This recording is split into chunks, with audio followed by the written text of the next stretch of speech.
কুত্তার বাচ্চা, তোর সাহস কি করে হয় তুই আমার গায়ে ময়লা পানি মারছিস? আপু, আমি আপনাকে দেখতে পাইনি, আপনি হঠাৎ নিচে চলে আসছেন।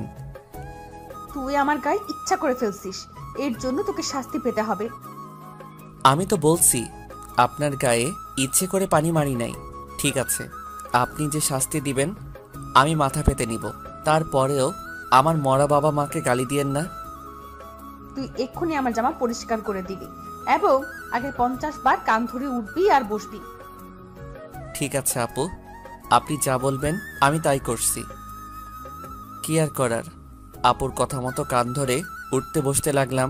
আপু রুমে গিয়ে জামা চেঞ্জ করে ময়লা জামা আমার সামনে দিয়ে রুমে চলে গেল। কান ধরা শেষ করে আপুর জামাগুলো নিয়ে ওয়াশরুমে চলে গেলাম। জামা পরিষ্কার করে ছাদের উপরে দিয়ে নিজের রুমে আসলাম। ওয়াশরুমে ঢুকে ফ্রেশ হয়ে কলেজে যাওয়ার জন্য রেডি হতে লাগলাম। রেডি হতে হতে আপনাদের পরিচয়টা দিয়ে দেই, আমি রাসেল। দুনিয়ায় আপন বলতে কেউ নেই।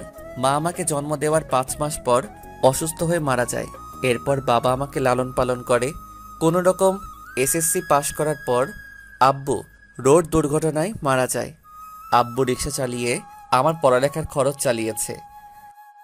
বাবা মারা যাওয়ার 1 মাস পর ঢাকায় চলে আসি। রাস্তা দিয়ে হাঁটতে আসি, কোথায় যাব কি করব কিছুই মাথায় আসছে না। এই ঢাকা শহরে আমার কেউ নেই, তাই যাওয়ার মতো স্থান নেই। এসব ভেবে হাঁটতেছি, হঠাৎ একটা গাড়ি এসে আমাকে ধাক্কা মারে। আমি রাস্তার এক পাশে গিয়ে পড়ি। এরপর আর কিছু মনে নেই। যখন চোখ খুলি তখন দেখি আমি একটা হাসপাতালের কেবিনে শুয়ে আছি। আমার পাশে একজন বাবার বয়সী লোক বসে আছে। আমাকে চোখ খুলতে দেখে উনি বলল, যাক, অবশেষে তোমার জ্ঞান ফিরেছে। আজ 1 দিন পর তোমার জ্ঞান ফিরেছে। আমার কি হয়েছে? আমি হাসপাতালে কেন? ওই দিন রাতে তুমি রাস্তা দিয়ে হাঁটতে হাঁটতে মাঝখানে চলে আসো। আমার ড্রাইভার কন্ট্রোল করতে না পেরে তোমাকে ধাক্কা মারে। তারপর আমি আর ড্রাইভার তোমাকে ধরে হাসপাতালে নিয়ে আসি। ও, আপনাকে অনেক ধন্যবাদ আমার জীবন বাঁচানোর জন্য। আচ্ছা, আমাকে বলো তো, তুমি রাস্তার মাঝখানে চলে আসলে কেন? আসলে দুনিয়ায় আপন বলতে আমার কেউ নেই। আম্মু জন্ম দেওয়ার 5 মাস পর অসুস্থ হয়ে মারা যায়। এরপর বাবা ছিল। 1 মাস আগে বাবা সড়ক দুর্ঘটনায় মারা যায়। এরপর ঢাকায় চলে আসি কাজের খোঁজে। এই ঢাকা শহরে আমার কেউ নেই, তাই কোথায় যাব কি করব এসব কিছু ভাবতে ভাবতে হাঁটতেছিলাম। তারপর কি হলো আপনি তো জানেন। কে বলেছে তোমার আপন কেউ নেই? আজ থেকে আমি তোমার সব। তুমি এখন থেকে আমার বাসায় থাকবে। আপনার পরিবারের মানুষ কি বলবে? আর আপনাকে তো আমি চিনি না। আমার পরিবারে আমি, স্ত্রী এবং একটা মেয়ে আছে। আর আমি হচ্ছি বাংলাদেশ টপ বিজনেসম্যানদের একজন, নাদিয়া গ্রুপ অফ কোম্পানির মালিক রহমান শিকদার। নাদিয়া হচ্ছে আমার মেয়ের নাম। আমি আপনার বাসায় যেতে পারি, কিন্তু আমাকে কোনো কাজ দিতে হবে। তুমি আমাকে আপনি করে বলছো কেন? এখন থেকে আঙ্কেল বলে ডাকবে। আর তোমাকে এখন কোনো কাজ করতে হবে না। কতটুকু পর্যন্ত লেখাপড়া করেছো? জি, আমি এবার এসএসসি পাশ করেছি। ঠিক আছে, তাহলে তুমি আগে পড়ালেখা শেষ করো, তারপর আমার অফিসে চাকরি করবে। আপনি অনেক ভালো মনের মানুষ আঙ্কেল।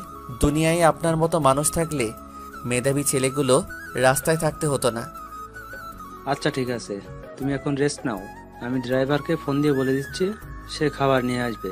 খাবার খেয়ে ওষুধগুলো খেয়ে নেবে। আমি ডাক্তারের কাছে যাচ্ছি। এ কথা বলে আঙ্কেল কেবিন থেকে বেরিয়ে গেল। আজ 2 দিন পর আমাকে আঙ্কেলের বাসায় নিয়ে আসছে। আমাকে আন্টির সাথে পরিচয় করিয়ে দিল। আন্টির কথা শুনে বুঝতে পারলাম উনি আঙ্কেলের মতো অনেক ভালো মানুষ।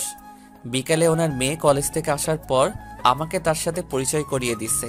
নাদিয়া আপুর কথা শুনে বুঝতে পারলাম উনিও অনেক ভালো মানুষ। আমাকে কত সহজে আপন করে নিছে। সুন্দরভাবে চলছিল আমার জীবন।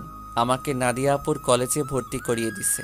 নাদিয়া আপু প্রতিদিন ওনার সাথে করে কলেজে নিয়ে যায়, আবার নিয়ে আসে। নাদিয়া আপু এবার ইন্টার ফাইনাল ইয়ারে পড়ে, আর আমি প্রথম ইয়ারে। বয়সে আমার চেয়ে 2 বছরের বড় হবে। এভাবে দেখতে দেখতে একটা বছর কেটে গেল, কিন্তু হঠাৎ নাদিয়া আপুর ব্যবহার অন্যরকম হয়ে গেছে। আজ 1 মাস থেকে, আগে তো ভালো ছিল, কিন্তু হঠাৎ এত পরিবর্তন কেন? গতকাল রাতে অনেক বৃষ্টি হয়েছে, তাই ছাদে পাতা পড়ে পানি জমে গেছে। 1 বালতির মতো পানি হবে। আমি পানিগুলো কুড়ে নিচে ফেলে দিলাম। হঠাৎ নিচের দিকে তাকিয়ে দেখি নাদিয়া আপু চোখ মুখ লাল করে দাঁড়িয়ে আছে। এরপর দ্রুত নিচে নেমে আসলাম। তারপর কি হলো আপনারা তো জানেন। আপনাদের সাথে কথা বলতে বলতে রেডি হয়ে নিচে চলে আসলাম। নিচে এসে দেখি আপু নাই। তাই আমি খালাকে জিজ্ঞেস করলাম, খালা, নাদিয়া আপু কোথায়? উনি কি নাস্তা করবে না? নাদিয়া ম্যাম তো নাস্তা করে গাড়ি নিয়ে কলেজে চলে গেছে। ও আচ্ছা, ঠিক আছে, তাহলে তুমি আমাকে নাস্তা দাও। আজকে আমার পাঠক পাঠিকা ভাই বোনদের সাথে কথা বলতে বলতে দেরি হয়ে গেছে। পাঠক পাঠিকা এরা আবার কারা? আরে খালা, যারা আমার গল্প নিয়মিত পড়ে তাদের বলছি। আমি তো এত কিছু বুঝি না, পড়ালেখা করি নাই, তাহলে বুঝবো কেমনে? তুমি বরং নাস্তা করে তাড়াতাড়ি কলেজে যাও। আমি আর কোনো কথা না বলে নাস্তা করে ব্যাগটা নিয়ে বাসার বাইরে চলে আসলাম। তারপর একটা রিক্সা নিয়ে কলেজে যেতে লাগলাম। এবার আপনারা হয়তো বলবেন, আপনার আঙ্কেল আন্টি কোথায়? আসলে আঙ্কেল আন্টি গ্রামে আঙ্কেলের বাসায় গেছে। আজকে প্রায় 15 দিন হয়েছে। কবে আসবে সেটা এখনো বলে নাই। এই 15 দিন নাদিয়া আপু আমাকে গাড়িতে করে কলেজে নিয়ে যায়নি। 15 দিন আগে শুধু গাড়িতে করে কলেজে নিয়ে যেত, কিন্তু আসার সময় নিয়ে আসতো না। আমি সেটা আঙ্কেল আন্টিকে বলি নাই, তাহলে আপুকে বকাঝকা করবে। আপু আমার সাথে খারাপ ব্যবহার করছে ঠিকই, কিন্তু কখনো গায়ে হাত তোলে নাই। আজকে আমার দোষের কারণে থাপ্পড় মেরেছে। আমার দরকার ছিল নিচে তাকিয়ে পানিগুলো ফেলার, তাহলে আর আপুর গায়ে পড়তো না। কথা বলতে বলতে কলেজে চলে আসলাম। পকেটে হাত দিয়ে দেখি মানি ব্যাগ আনতে ভুলে গেছি। সব পকেটে হাত দিয়ে দেখি 30 টাকার মতো আছে। রিক্সা ভাড়া মিটিয়ে কলেজের গেট দিয়ে ভিতরে ঢুকলাম। তারপর ক্লাসের সামনে চলে গেলাম। দেখি স্যার পড়া শুরু করে দিছে। স্যার, ভিতরে আসতে পারি? আরে রাসেল, তুমি আজকে এত দেরি কেন কলেজ আসতে? আসলে স্যার, বাসায় একটু কাজ ছিল, সেগুলো শেষ করে আসতে দেরি হয়ে গেছে। ঠিক আছে, এখন সিটে গিয়ে বসো। Okay sir. আমি আর কোনো কথা না বলে রাফির পাশে গিয়ে বসলাম। রাফি বলল, কিরে, তোর গাল লাল হয়ে আছে কেন? শালা, স্যার ধরতে পারে নাই। তুই শালা কিভাবে ধরলি? শুন, আমি তোর বেস্ট ফ্রেন্ড, তোর চেহারার দিকে তাকালে আমি সব বুঝতে পারি। এখন বল, লাল হয়ে আছে কেন? নাদিয়া আপু কি তোর গায়ে হাত তুলেছে? তোকে কলেজ ছুটি হওয়ার পর সব খুলে বলবো। রাফি আর কোনো কথা বলল না। আসলে আমরা দুজন বেস্ট ফ্রেন্ড। আমি আমার সব কিছু ওর সাথে শেয়ার করি, আর রাফি তার সব কিছু আমার সাথে শেয়ার করে। রাফির বাবা আঙ্কেলের মতো একজন বিজনেসম্যান। সবগুলো ক্লাস শেষ করে দুই বন্ধু বাইরে আসলাম। এবার বল, নাদিয়া আপু তোকে কেন মেরেছে? আসলে আমি আজকে সকালে, তারপর সব কিছু খুলে বললাম। এজন্য বুঝি তোর গায়ে হাত তুলবে? হাত তো তুলেছে, আবার কান ধরে উঠবাস করিয়েছে, জামা কাপড় পরিষ্কার করিয়েছে। আচ্ছা, এসব কথা বাদ দে। আমারই ভুল ছিল নিচে তাকিয়ে পানিগুলো ফেলার। ঠিক আছে, চল আজকে তোকে বাসায় নামিয়ে দিয়ে আসি। ঠিক আছে চল। না করলাম না, কারণ আমার কাছে টাকা নেই। রাফির কাছ থেকে অনেক টাকা নিয়েছি, আবার টাকা দিতে গেলে নেয় না।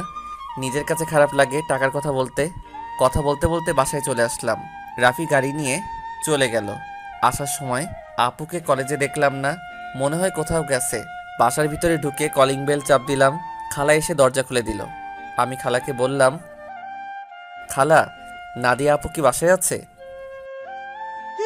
তুমি যাওয়ার 30 মিনিট পর বাসায় চলে এসেছে, এখনো রুমে আছে।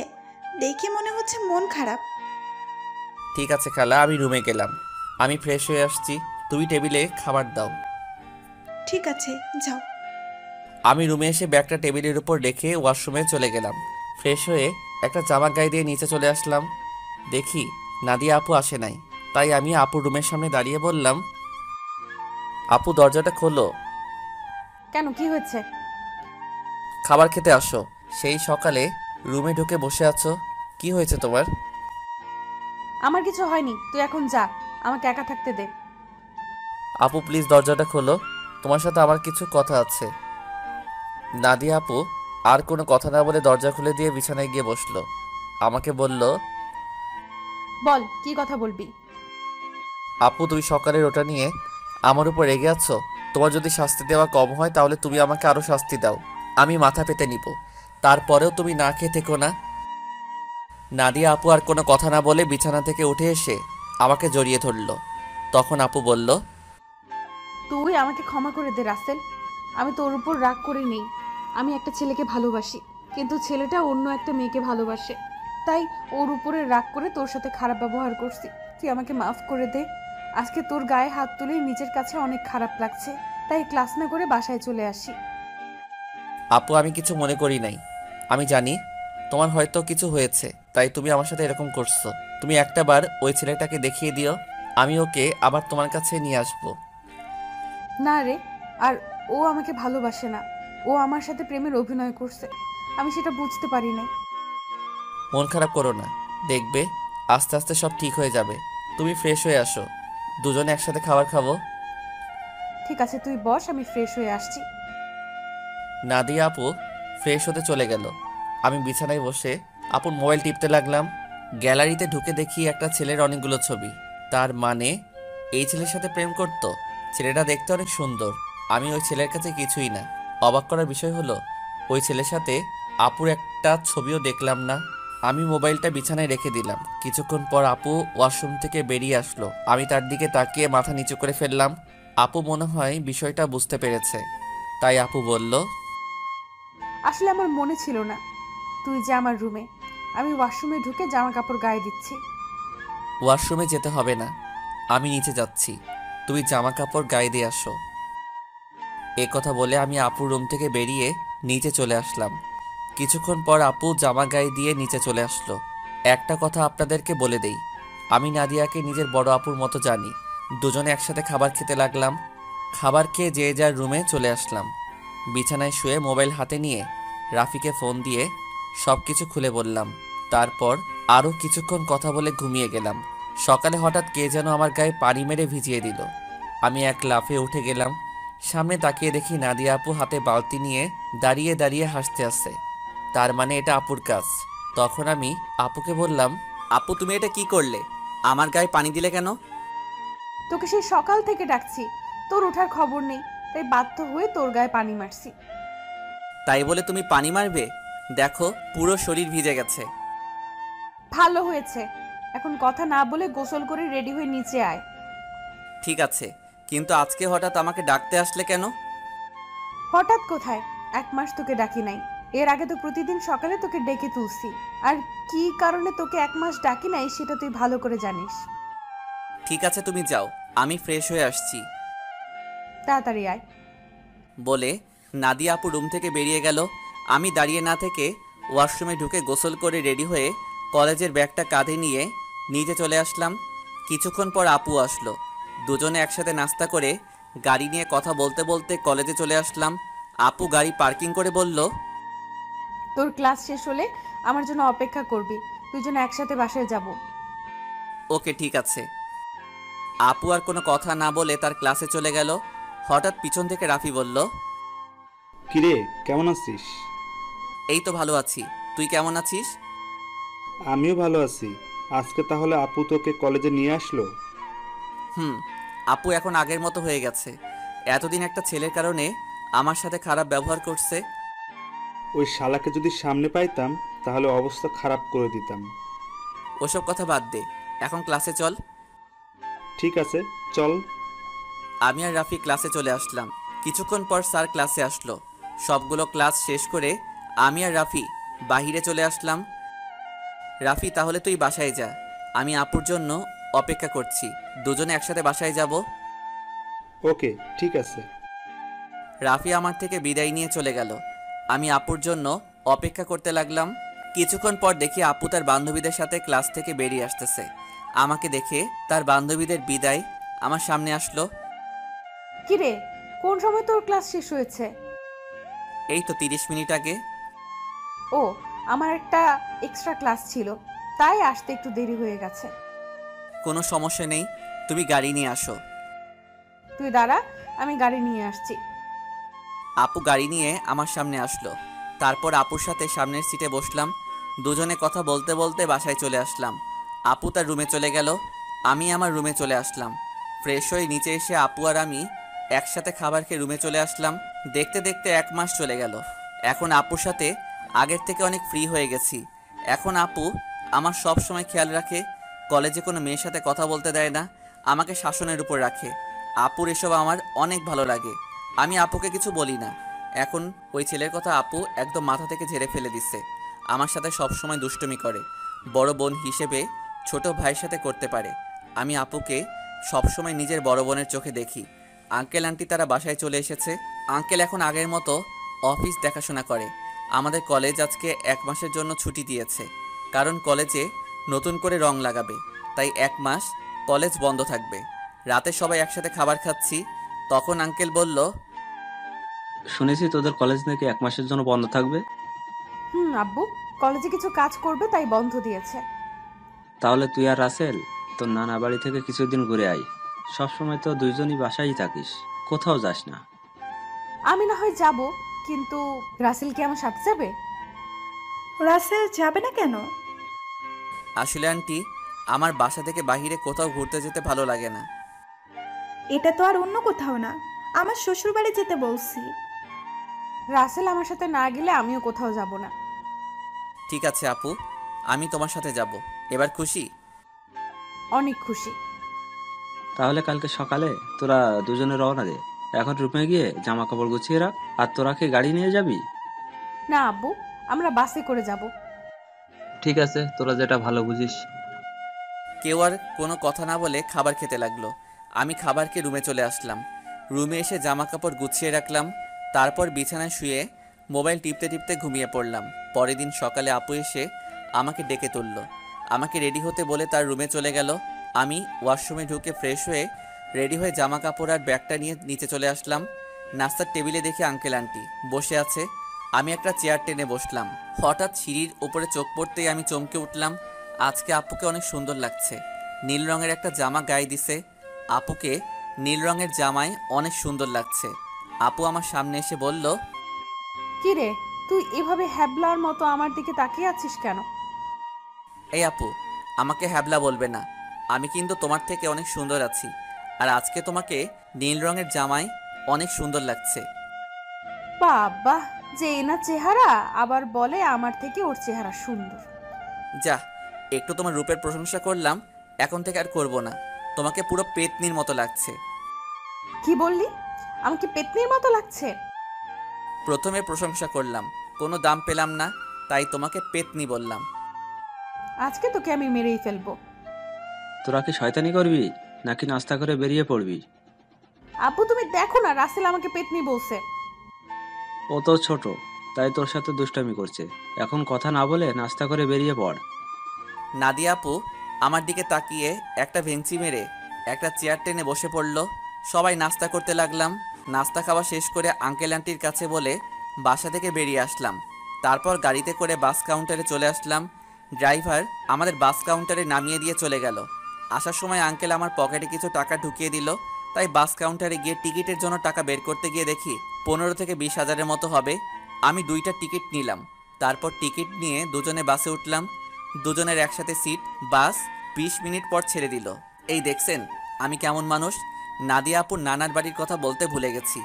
আপুর নানার বাড়ি যশোরে। আমি কখনো যাইনি, কিন্তু আপুকে একবার যেতে দেখেছি, তাই আপু সব চিনে। শোন, নানার বাড়িতে গিয়ে কোনো মেয়ের সাথে কথা বলতে পারবি না, আর রিয়ার থেকে দূরে দূরে থাকবি। আমি কি আর কখনো তোমার নানার বাড়ি গেছি? আমি তো কাউকে চিনি না। আর এই রিয়াটাকে? রিয়া হচ্ছে আমার মামাতো বোন, ও তোর সেম ক্লাসে পড়ে। ঠিক আছে, কিন্তু ও যদি আমার সাথে কথা বলতে আসে তখন কি করব? তুই বলবি না। আমি যদি না কথা বলি তাহলে বলবে আমি বোবা, আর না হয় বলবে আমি বেশি ভাব দেখাই। কথা বলবি, কিন্তু বেশি কথা বলতে পারবি না। ঠিক আছে। আমি মনে মনে বললাম, আগে তো রিয়া মেয়েটাকে একবার দেখি, পছন্দ হলে তার সাথে প্রেম করব। এই নাদিয়া আপুর জন্য আজ পর্যন্ত কোনো মেয়ের সাথে প্রেম করতে পারলাম না। তো যাই হোক, দুজনে কানে হেডফোন লাগিয়ে গান শুনতে লাগলাম। বাস এসে একটা রেস্টুরেন্টে থামলো। তখন আমি নাদিয়া আপুর দিকে তাকিয়ে দেখি ঘুমিয়ে আছে। আমি আপুকে ডাক দিলাম। আপু চোখ খুলে বলল, কিরে, ডাকছিস কেন? আপু বাস একটা রেস্টুরেন্টে থামছে, চলো দুজনে খাবার খেয়ে নেই। ঠিক আছে চল। নাদিয়া আপু আর আমি বাস থেকে নেমে রেস্টুরেন্টের ভিতরে ঢুকে গেলাম। আপু ওয়াশরুমে ঢুকে ফ্রেশ হয়ে আসলো। আমি অন্য একটা ওয়াশরুমে ঢুকে ফ্রেশ হয়ে আসলাম। দুজনে গিয়ে একটা টেবিলে গিয়ে বসলাম। আপু ওনার মতো করে অর্ডার করলো, আমি আমার মতো অর্ডার করলাম। কিছুক্ষণ পর ওয়েটার খাবার নিয়ে আসলো, দুজনে খাবার খেতে লাগলাম। খাবার খেয়ে দুজনে আবার বাসের ভিতরে চলে আসলাম, আবার আগের মতো বসে পড়লাম। বাস কিছুক্ষণ পর ছেড়ে দিল। বাস চলছে আপন গতিতে। আমরা দুজন আবার হেডফোন লাগিয়ে গান শুনতে লাগলাম। দেখতে দেখতে আমরা এখন যশোর চলে এসেছি। দুজনে বাস থেকে নেমে দেখি একটা গাড়ি আমাদের সামনে দাঁড়িয়ে আছে, আর গাড়ির সাথে একজন লোক দাঁড়িয়ে আছে। নাদিয়া মামা বলে তাকে জড়িয়ে ধরলো। আসলে আমি কখনো আপুর মামাকে দেখি নাই। ওর মামা ঢাকায় মনে হয় সহজে যায়নি, তাই চিনতে পারলাম না। আমি আর আপু পিছনের সিটে বসলাম। তখন আপুর মামা বলল, তাহলে এ হচ্ছে রাসেল? হুম মামা, ও হচ্ছে রাসেল। তুমি তো বাইরে ছিলে, তাই দেখো নাই। ও তার মানে নাদিয়ার মামা বাহিরে ছিল। তখন নাদিয়ার মামা বলল, কেমন আছো রাসেল? পড়ালেখা কেমন চলছে? জি মামা, আমি অনেক ভালো আছি, আর পড়াশোনা ভালোই চলছে। ও, তা কয়টা মেয়ের সাথে প্রেম করো? মামা আপনি এটা কি বলছেন? আরে সমস্যা নেই, আমাকে তোমার বন্ধু ভাবে বলতে পারো। প্রেম মনে হয় আমি কখনো করতে পারবো না। একটা পেত্নির কারণে সবসময় আমাকে মেয়েদের থেকে দূরে সরিয়ে রাখে। ও মা, তাই? তা সে মানুষটাকে? আমি আপুর দিকে তাকিয়ে দেখি আমার দিকে চোখ লাল করে তাকিয়ে আছে। ভয়ে আমার গলা শুকিয়ে গেল, তাই কথা ঘুরিয়ে বললাম, আসলে আমার কলেজের এক ছেলে বন্ধু। সে বলেছে আমাদের দুজনের মধ্যে কেউ কখনো প্রেম করব না, কোনো মেয়ের সাথে বন্ধুত্ব করব। এ কারণে আজ পর্যন্ত একটা প্রেম করতে পারলাম না। আমার কথা শুনে মামা হাসতে হাসতে শেষ। আপুর দিকে তাকিয়ে দেখি এবার মুচকি মুচকি হাসছে। যাক বাবা, এবার তাহলে বেঁচে গেছি, তা না হলে খাচ্চুন্নি আজকে আমার অবস্থা খারাপ করে ছাড়তো। কথা বলতে বলতে মামা একটা বাসার ভিতরে গাড়ি ঢুকিয়ে দিল। আমি আর আপু গাড়ি থেকে নামলাম। আপু দৌড়ে ভিতরে চলে গেল। আমি এক জায়গায় দাঁড়িয়ে আছি। মামা গাড়ি পার্কিং করে আমার সামনে এসে বলল, কি ব্যাপার রাসেল, তুমি এখানে দাঁড়িয়ে আছো কেন? ভেতরে যাও। আমি কেমন করে যাব? আমি তো কাউকে চিনি না। আপু তো আমাকে না নিয়ে দৌড় দিয়ে ভিতরে চলে গেল। ও, এ ব্যাপার। ঠিক আছে, তুমি আমার সাথে আসো। এটা হচ্ছে আমাদের বাড়ি। আপনাদের বাড়িটা অনেক সুন্দর। এই বাড়িটা আব্বু বানিয়েছে প্রায় 5 কোটি টাকা খরচ করে। বাইরে থেকে যদি এত সুন্দর হয়, না জানি ভিতরে দেখতে কেমন। ভিতরে আসো, তারপর দেখো কেমন লাগে। দুজনে কথা বলতে বলতে ভিতরে গেলাম। ভিতরে ঢুকে আমি তো আরো অবাক হয়ে গেলাম। পুরো বাড়িটা রাজপ্রাসাদের মতো। বাইরে থেকে ভেতর কেমন লাগছে? অনেক সুন্দর মামা। গ্রামের ভেতরে আমাদের বাড়িটা 1 নম্বরে আছে। এমন বাড়ি আর কোথাও নাই। হুম।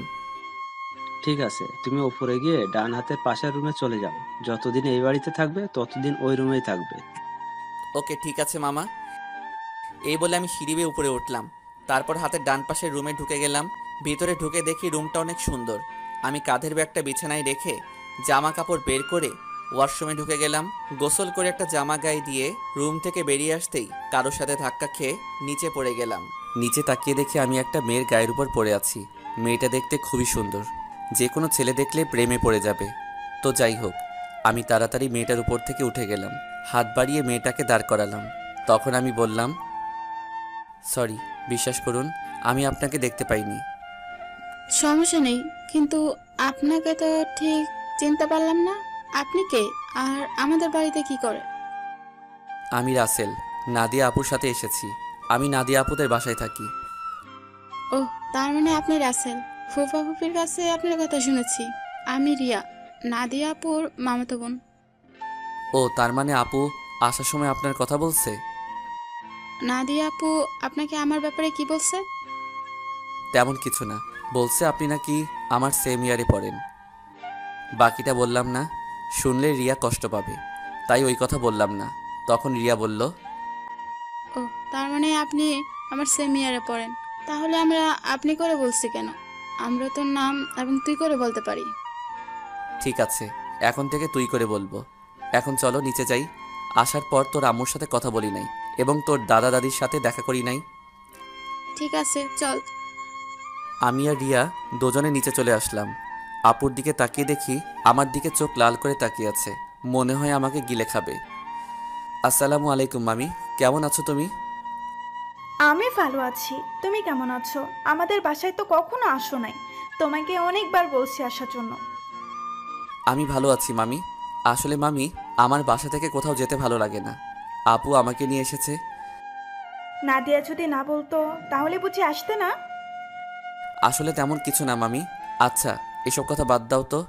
এখন বলো, নানা নানি কোথায়? তাদের তো দেখছি না। আসলে আব্বু আম্মুকে নিয়ে তার ভাইয়ের বাসায় বেড়াতে গেছে। বুড়ো বয়সে ঘুরতে গেছে তারা? বুড়ো হলে বুঝি যেতে পারে না? আমি সেটা বলি নাই, মানে তাদের ভালোবাসা বুড়ো বয়সে এখনো আছে। এত কথা না বলে খাবার খা। খাবার খেয়ে তুই আমার রুমে আসবি, তোর সাথে আমার কথা আছে। ঠিক আছে আপু। আর কোনো কথা না, খাবার খেয়ে নিচের রুমে চলে আসলাম।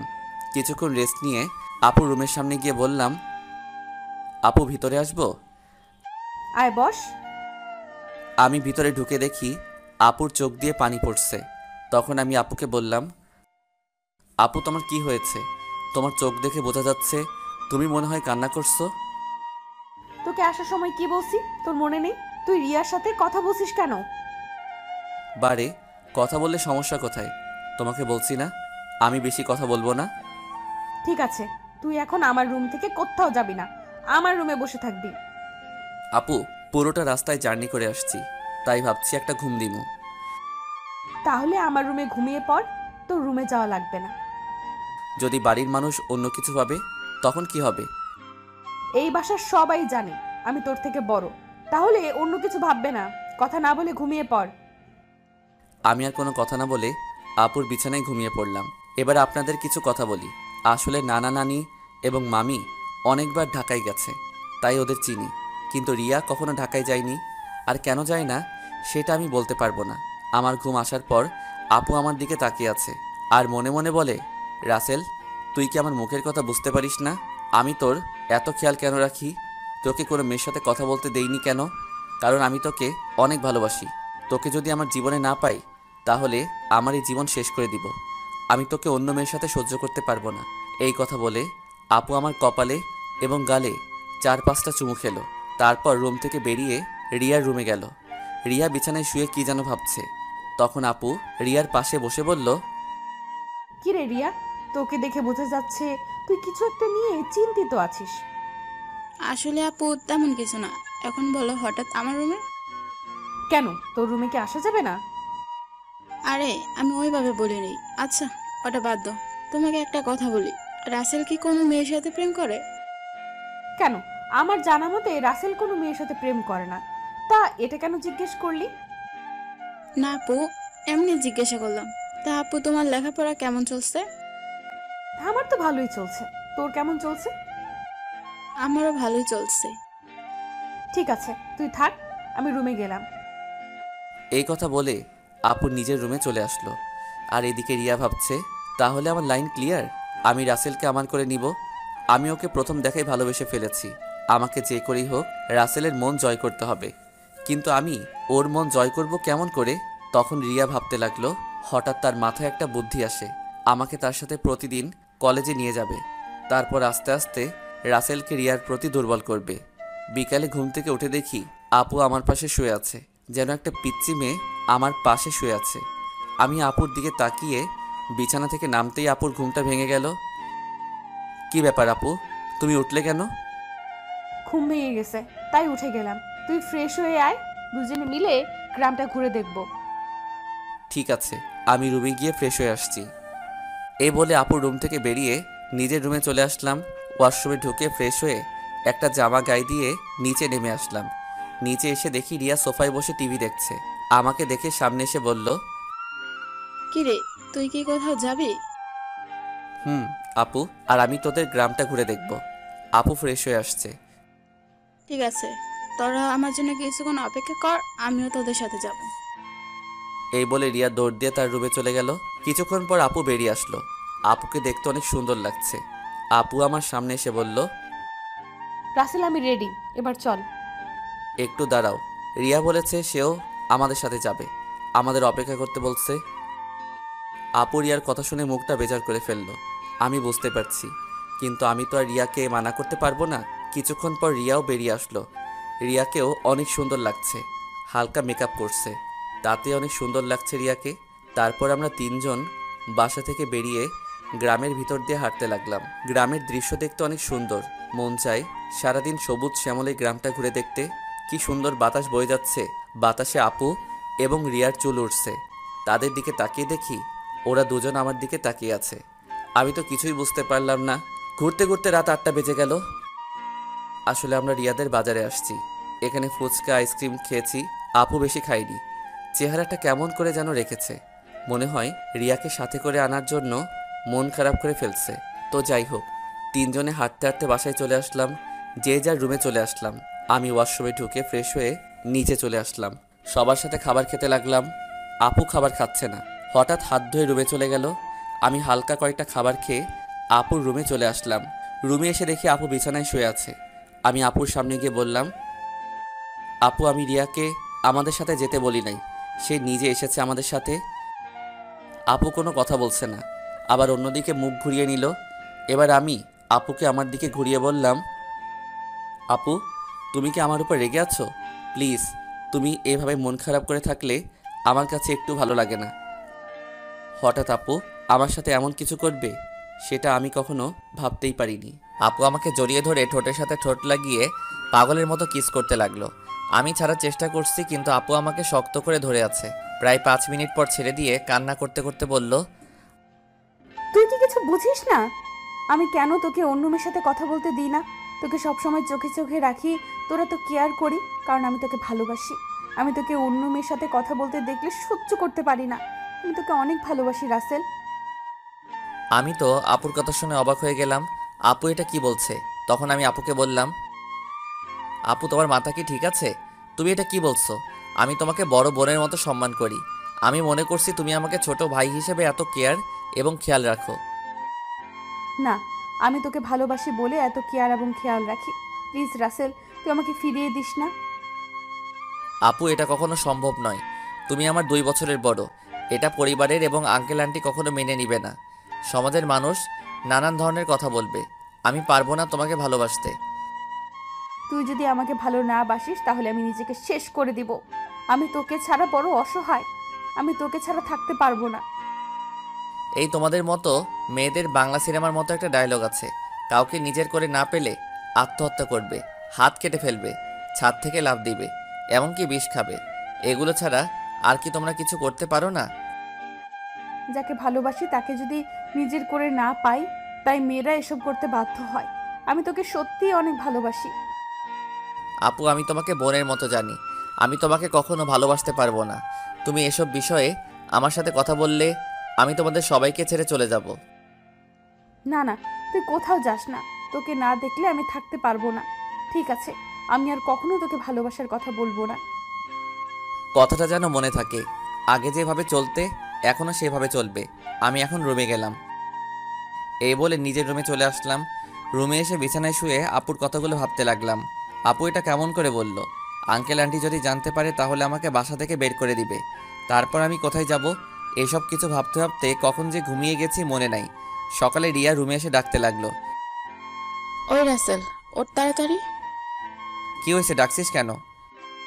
আজকে তুই আমার সাথে কলেজে যাবি, তাই তোকে ডাকতে আসলাম। আমি তোর কলেজে যাব কেন? আমি তো তোর কলেজে পড়ি না। সেটা তো আমি জানি, তোকে আমাদের কলেজটা ঘুরে দেখাবো। তাড়াতাড়ি ওঠ। ঠিক আছে তুই যা, আমি ফ্রেশ হয়ে আসছি। রিয়া আর কোনো কথা না বলে আমার রুম থেকে বেরিয়ে গেল।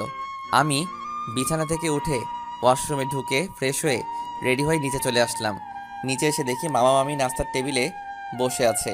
আমি গিয়ে একটা চেয়ার টেনে বসলাম। তা রাসেল, রাতে ঘুম কেমন হয়েছে? অনেক ভালো ঘুম হয়েছে মামা। তা তুমি এত সকালে ঘুম থেকে উঠলে কেন? রিয়া আমাকে ঘুম থেকে উঠিয়ে দিল তার সাথে কলেজে যাওয়ার জন্য। আমাকে নাকি তাদের কলেজটা ঘুরে দেখাবে। ও ঠিক আছে, তোমরা নাস্তা করো, আমি নাদিয়াকে ঘুম থেকে ডেকে তুলছি। আপু এখনো ঘুম থেকে উঠে নাই? এখনো তো উঠে নাই, গতকাল রাতে অল্প কয়টা খাবার খেয়েছে। মেয়েটার হঠাৎ কি হলো? কি আর হবে, মনে হয় ভালো লাগছে না তাই খাবার কম খেয়েছে। হঠাৎ রিয়া এসে একটা চেয়ার টেনে আমার পাশে বসলো। তখন রিয়া বলল, কি হয়েছে আম্মু? তোমরা কি নিয়ে কথা বলছো? তোর নাদিয়া আপুর কথা বলছে। মেয়েটার হঠাৎ কি হয়েছে? আপুর আবার কি হবে? কালকে তো আমার সাথে সুন্দরভাবে ঘোরাঘুরি করছে। মনে হয় অনেক হাঁটাহাঁটি করাতে শরীর খারাপ লাগছে। হয়তো তাই হবে। ঠিক আছে, তোরা নাস্তা করে কলেজে যা। আমি নাদিয়া ঘুম থেকে উঠলে তাকে জিজ্ঞেস করব। কেউ আর কোনো কথা না বলে নাস্তা খেতে লাগলো। আর আমি তো জানি আপু কেন এমন করছে।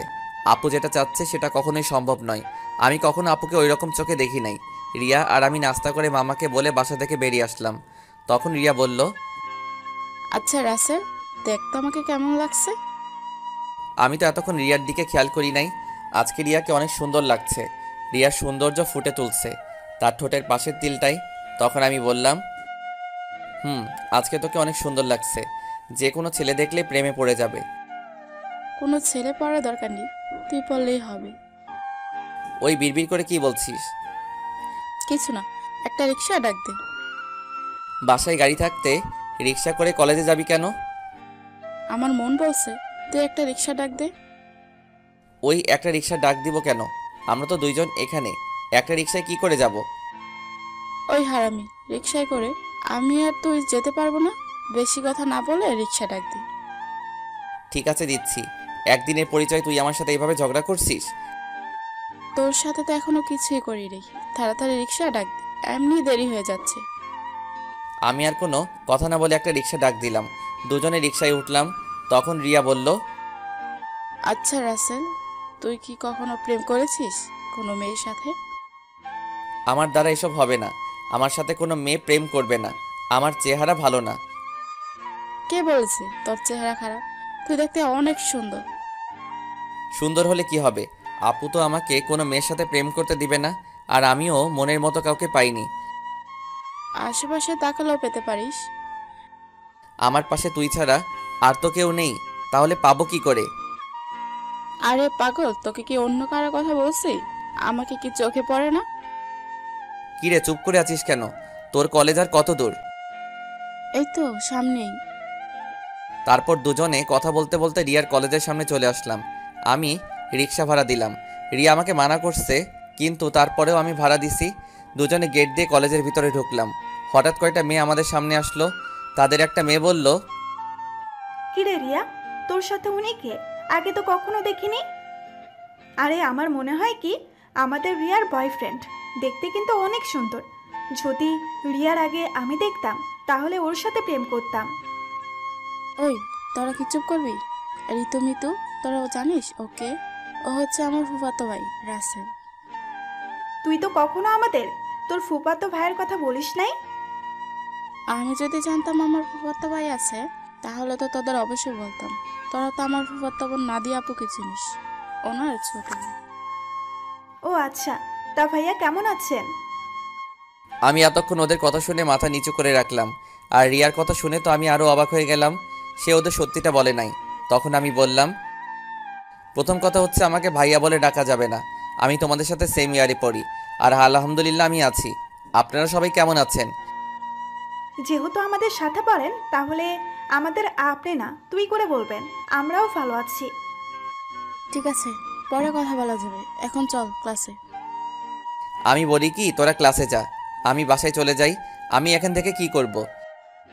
তুই আমাদের সাথে ক্লাসে যাবি? যদি তোদের স্যার এবং ছাত্রছাত্রী কিছু বলে?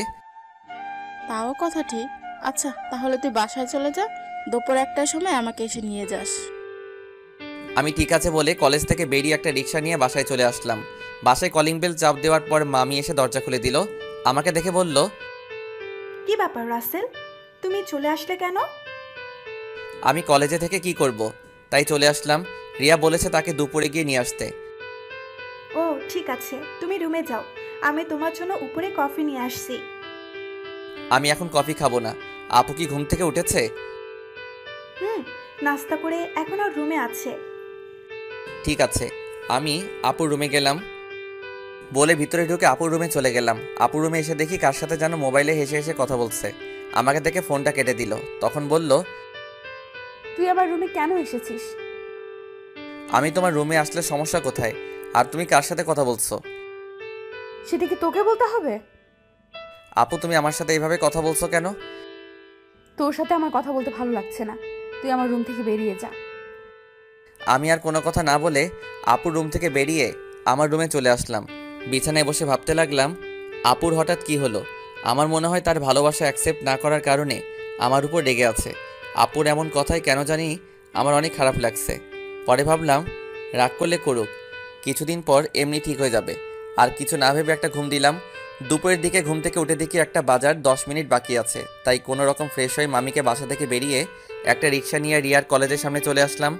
কলেজের সামনে এসে দেখি রিয়া তার বান্ধবীদের সাথে বাহিরে দাঁড়িয়ে আছে। আমাকে দেখে ঋতু আর মিতুর থেকে বিদায় নিয়ে আমার সাথে রিক্সায় উঠে বসলো। তোর আসতে লেট হলো কেন? আসলে কলেজ থেকে গিয়ে ঘুমিয়ে পড়ছি, উঠতে একটু দেরি হয়ে গেছে, তাই আসতে একটু দেরি হয়েছে। ওহ, তারপর দুজনে কথা বলতে বলতে বাসায় চলে আসলাম। এবার রিয়া আমাকে রিক্সা ভাড়া দিতে দিল না, রিয়া এবার রিক্সা ভাড়া দিল। তারপর দুজনে বাসার ভিতরে ঢুকে যে যার রুমে চলে গেলাম। দেখতে দেখতে 10টা দিন চলে গেল। রিয়া আর তার বান্ধবীদের সাথে ভালো বন্ধুত্ব হয়েছে, কিন্তু আপু আমার সাথে ঠিকভাবে কথা বলে না। সব সময় কার সাথে যেন ফোনে হেসে হেসে কথা বলে। আপুর এড়িয়ে চলা আমার অনেক খারাপ লাগে। এখন কেন জানি আপু ফোনে কারোর সাথে হেসে হেসে কথা বললে আমার কেমন জানি লাগে। রাতে সবাই মিলে খাবার খেতে লাগলাম। তখন নাদিয়া আপু বলল, মামা মামি আমি কালকে ঢাকায় ফিরে যাব, আমার জরুরি কাজ আছে। তুই যাবি মানে? তাহলে রাসেল কি করবে? ও যাবে কিনা সেটা বলতে পারো। রাসেল, তুমি কি বলো? নাদিয়ার সাথে কি তুমি যাবে, নাকি তুমি আরো কিছুদিন থাকবে? না মামা মামি, আমিও আপুর সাথে কালকে চলে যাব। আমি থেকে কি করব? তাহলে ঠিক আছে। তা গাড়ি নিয়ে যাবে নাকি বাসে করে যাবে? না মামা, আমরা বাসে করে যাব। তুমি ড্রাইভারকে বলে দিও আমাদের বাস কাউন্টারে নামিয়ে দিয়ে আসতে। ঠিক আছে। হঠাৎ রিয়ার আবার কি হলো? ও খাবার না খেয়ে রুমে চলে গেল কেন? সেটা আমি বলবো কেমন করে? তুমি গিয়ে তোমার মেয়েকে জিজ্ঞেস করো। ঠিক আছে, ওর সাথে পরে কথা বলবো। এখন খাবার খাও। সবাই খাবার খেতে লাগলো। আমি খাবার খেয়ে রুমে চলে আসলাম। রুমে এসে দেখি টেবিলের উপর একটা কাগজ, লেখা আছে, রাসেল তুই একটু ছাদে আয়, আমি রিয়া, তোর সাথে কিছু কথা আছে। রিয়া হঠাৎ আমাকে ছাদে যেতে বলল কেন? আমি আর কোনো কিছু না ভেবে রুম থেকে বেরিয়ে ছাদে চলে গেলাম। ছাদে নিয়ে দেখি রিয়া ছাদের একটা কোথায় অন্যদিকে তাকিয়ে আছে। আমি রিয়ার সামনে গেলাম। তারপর রিয়াকে বললাম, বল আমাকে ছাদে আসতে বললি কেন?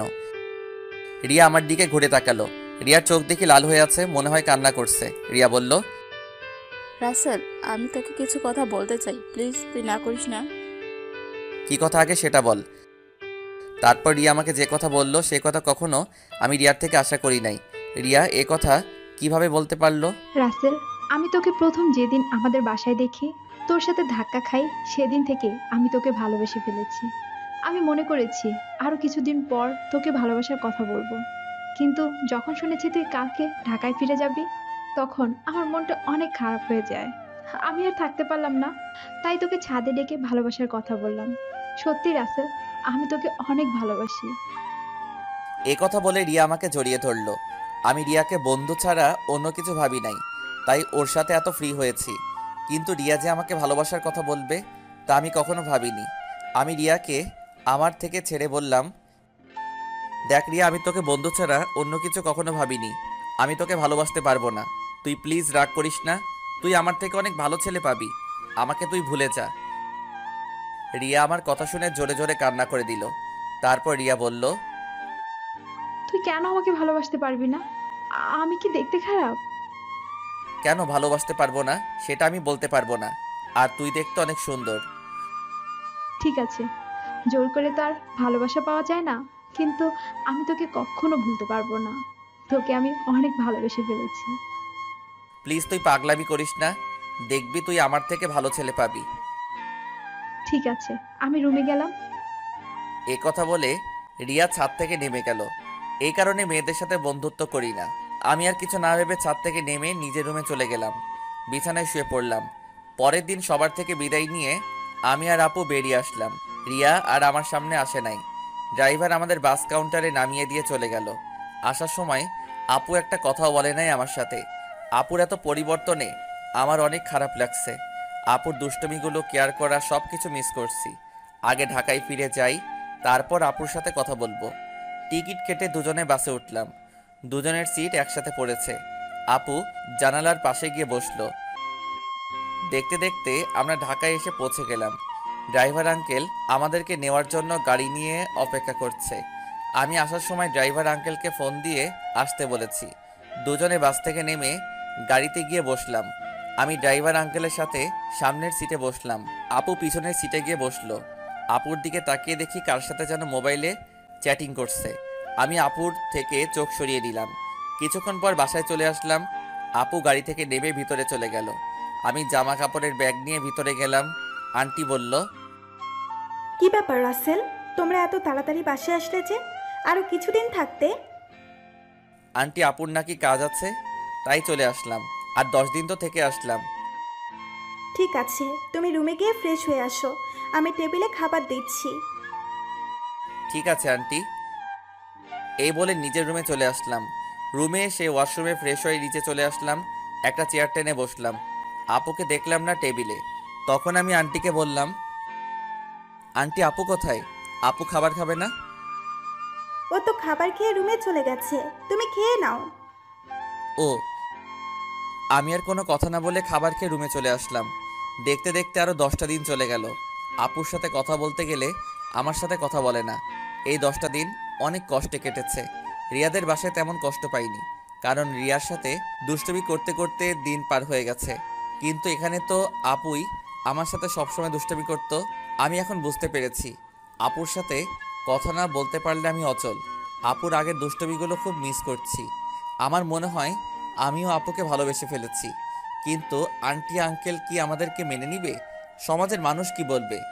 আপুকে দেখি এখন সবসময় হাসি খুশি থাকে, তার সাথে যেন মোবাইলে সারাদিন কথা বলে। আপু কি তাহলে অন্য কাউকে ভালোবাসে? না, আমার মনের কথা আপুকে খুলে বলতে হবে। রাতে রাফিকে ফোন দিয়ে বললাম কলেজের সামনে দেখা করতে। রাফিকে বলে দেখি সে কি বলে। আমি একটা জামা গায়ে দিয়ে বাসা থেকে বেরিয়ে একটা রিক্সা নিয়ে কলেজের সামনে চলে গেলাম। কিছুক্ষণ পর দেখি রাফি বাইক নিয়ে আমার সামনে আসছে। রাফি বাইকটা সাইড করে আমার সামনে এসে বলল, কিরে, হঠাৎ জরুরি দেখা করতে বললি কেন? আসলে তোর সাথে একটা কথা আমি শেয়ার করি নাই, এখন না করেও পারছি না। কি কথা বল। তাহলে শোন। তারপর রিয়াদের বাসা এবং আপুদের বাসা থেকে সবকিছু খুলে বললাম। এখন তুই বল আমি কি করব? আঙ্কেল আন্টি যদি জানতে পারে তাহলে তো আমাকে বাসা থেকে বের করে দিবে। তখন আমি কোথায় যাব? তোর এই বন্ধু থাকতে তোর কোনো সমস্যা নেই। তুই আপুকে তোর মনের কথা খুলে বল, পরেরটা পরে দেখা যাবে। আপু কি এখন আমাকে ভালোবাসবে? আমি তো তার মনে কষ্ট দিচ্ছি। হয়তো কিছুদিন তোর সাথে অভিমান করে থাকবে, তারপরে এমনি অ্যাকসেপ্ট করে নিবে। আমার মনে হয় আপু অন্য কোনো ছেলেকে ভালোবাসে। সারাদিন দেখি কার সাথে যেন মোবাইলে হেসে হেসে কথা বলে। আগে তুই আপুকে মনের কথা খুলে বল, তারপর দেখ আপু কি বলে। যদি রাজি না হয় তারপরও তুই আপুর পিছনে লেগে থাকবি। তোকে যদি সত্যিই ভালোবাসে তাহলে দেখবি তোর সাথে বেশি দিন অভিমান করে থাকবে না। তুই আপুর সব অত্যাচার সহ্য করে নিবি। ঠিক আছে, আজকে আমি আপুকে মনের কথা খুলে বলবো। আমি আর থাকতে পারছি না। এই 10টা দিন আমি অনেক কষ্ট পেয়েছি। ওকে, চল তোকে বাসায় নামিয়ে দিই। ঠিক আছে চল। আমি রাফির বাইকে করে বাসায় চলে আসলাম। রাফি আমাকে নামিয়ে দিয়ে চলে গেল। বাসার ভিতরে ঢুকে দেখি একটা গাড়ি, কিন্তু গাড়িটা তো আঙ্কেলের না। তাহলে বাসায় কারা এসেছে? আমি দরজার সামনে দাঁড়িয়ে কলিং বেল চাপ দিলাম। খালা এসে দরজা খুলে দিল। আমি ভিতরে ঢুকে দেখি আপু শাড়ি পরে মেহমানদের সামনে বসে আছে। আবার একটা ছেলে দেখি তাদের সাথে আছে। আঙ্কেল দেখি বাসায়। সবাইকে অনেক খুশি খুশি লাগছে। আমাকে দেখে আঙ্কেল বলল, রাসেল, তুমি সকালে কোথায় গিয়েছিলে? আসলে আঙ্কেল রাফির সাথে ছিলাম। ও, তা দাঁড়িয়ে আছো কেন? বসো। দেখ, নাদিয়াকে ওরা দেখতে এসেছে। তাদের নাদিয়াকে পছন্দ হয়েছে, এখন বিয়ের দিন তারিখ ঠিক করবে। নাদিয়াপুর বিয়ের কথা শুনে আমার পায়ের নিচের মাটি সরে গেল। এখনই সবার সামনে বলতে ইচ্ছে করছে, নাদিয়াপু তুমি বিয়েটা করো না। আমি তোমাকে ছাড়া থাকতে পারবো না। আমি তোমাকে অনেক ভালোবেসে ফেলেছি, কিন্তু সেটা আর বলতে পারছি না। তাদের দেখে বোঝা যাচ্ছে তারা এই বিয়েতে অনেক খুশি। সবচেয়ে বড় কথা হলো আপুকেও দেখি অনেক খুশি। তাদের এই খুশির মাঝে আমার ভালোবাসার কথা বলতে পারবো না। আমি চাই না আমার কারণে তাদের খুশি নষ্ট হয়ে যাক। আর ছেলেটা দেখতে অনেক সুন্দর, আপুর সাথে ভালো মানাবে। আমি নিজের কষ্ট চেপে রেখে তখন আমি বললাম, তাহলে তো অনেক ভালো, তোমরা যেটা ভালো মনে করো। তোর কি ছেলেকে পছন্দ হয়েছে? ওনাকে পছন্দ না হওয়ার কি আছে? দেখতে অনেক সুন্দর, আপুর সাথে ভালো মানাবে। তাহলে আমরা বিয়ের দিন তারিখ ঠিক করতে পারি। তারপর তারা বিয়ের দিন তারিখ ঠিক করলো। আগামী শুক্রবার আপুর বিয়ে। আমি আর তাদের মধ্যে না থেকে নিজের রুমে চলে আসলাম। দরজা আটকে দিয়ে অনেক কান্না করতে লাগলাম। জীবনে কোনো মেয়েকে ভালোবাসি নাই, এই প্রথম একজনকে ভালোবাসলাম, কিন্তু তাকে আর বলতে পারলাম না। বলার আগেই তার বিয়ে ঠিক হয়ে গেল। হঠাৎ আমার মোবাইলটা বেজে উঠল। দেখি রিয়া ফোন দিছে।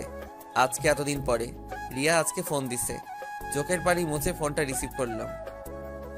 কিরে, কেমন আছিস?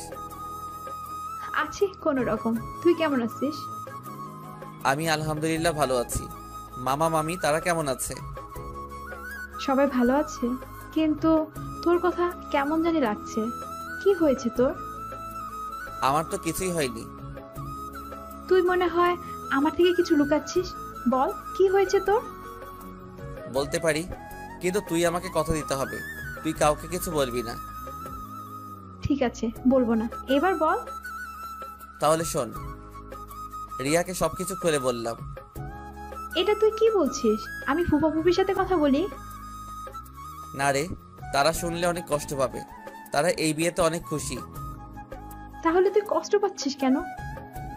আমি কষ্ট পেলে কিছু হবে না। আমি চাই না আমার কারণে তাদের আশা ভরসা সব নষ্ট হয়ে যায়। তুই কি পারবি আপুকে ভুলে থাকতে? আমাকে ভুলে থাকার চেষ্টা করতে হবে। এই বিয়েতে আপু রাজি আছে। তাহলে আপু যখন তোকে ভালোবাসার কথা বলেছে তখন রাজি হসনি কেন?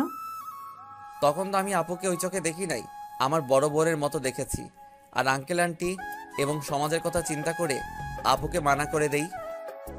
তখন যদি রাজি হতি তাহলে আজকে আর এত কষ্ট পেতে হতো না। এখন তুই কি করবি? এখন আমি আপুকে ভুলে থাকার চেষ্টা করব। আপুর বিয়ে হয়ে গেলে আঙ্কেল আন্টি একা হয়ে যাবে। তাই আমি চাই বাকিটা জীবন তাদের সাথে পার করে দিতে। ঠিক আছে, তাহলে ভালো থাকিস। আর যা কিছুই করিস চিন্তা ভাবনা করে করিস। বাই। এই বলে রিয়া ফোন কেটে দিল। আমার চোখ দিয়ে আবার পানি পড়তে শুরু করলো। কান্না করতে করতে নিচে ঘুমিয়ে গেলাম। রাতে সবাই টেবিলে বসে খাবার খেতে লাগলাম। তখন আঙ্কেল বলল, রাসেল, আমি চাই নাদিয়ার বিয়ের সবকিছু তুমি করবে। ঠিক আছে আঙ্কেল। আরে রাসেল, তোমার চোখ দুটো লাল হয়ে আছে কেন? কি হয়েছে তোমার? আসলে আন্টি চোখে কি যেন পড়েছে, তাই লাল হয়ে গেছে। চিন্তা করবেন না, এমনি ঠিক হয়ে যাবে। আমি নাদিয়া আপুর দিকে তাকিয়ে দেখি এক মনে খাবার খেয়ে যাচ্ছে। আমি তার থেকে চোখ সরিয়ে হালকা খাবার খেয়ে রুমে চলে আসলাম। রুমে এসে দেখি মোবাইলটা বাজতে আছে। হাতে নিয়ে দেখি রাফি ফোন দিছে। আমি রিসিভ করার পর রাফি বলল, কিরে, কেমন আছিস? আপুকে কি ভালোবাসার কথা বলেছিস? আমি ভালো আছি, আর আপুকে ভালোবাসার কথা বলতে পারি নাই। কেন, কি হয়েছে? আপুর বিয়ে ঠিক হয়ে গেছে, তাই আর আমার মনের কথা খুলে বলতে পারি নাই। কি বলছিস তুই?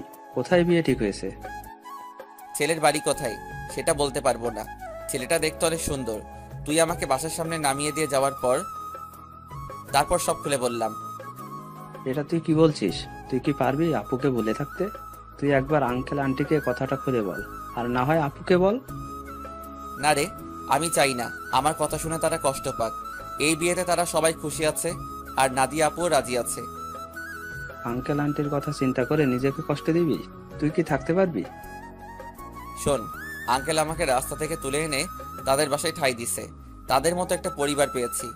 আমার মতো এতিম ছেলেকে নিজের ছেলের মতো দেখেছে। তাহলে আমি এ কথা বলি কেমন করে? আর নাদিয়া আপুকে আমি ভুলে যাব? কিছুদিন গেলে সবকিছু ঠিক হয়ে যাবে। তুই মানুষ না রে, তুই একটা ফেরেশতা। তোর মতো বন্ধু পাওয়া ভাগ্যের ব্যাপার। ঠিক আছে, ভালো থাকিস। কালকে থেকে বিয়ের সবকিছু আমাকে করতে হবে, আজকে আঙ্কেল বলেছে। ওকে, ভালো থাকিস। আল্লাহ হাফেজ। এই বলে রাফি ফোন কেটে দিল। আমি নিজেকে যতই শক্ত রাখার চেষ্টা করি, কিন্তু আমি তা পারছি না। বারবার আপুর চেহারাটা চোখের সামনে ভেসে আসছে। আর কিছু না ভেবে ঘুমিয়ে পড়লাম। সকালে ঘুম থেকে উঠতে দেরি হয়ে গেছে। আজকে আমাকে কেউ ডাকতে আসে নাই। মনে হয় কাজে কামে বিজি সবাই। আমি বিছানা থেকে নেমে ওয়াশরুমে চলে গেলাম।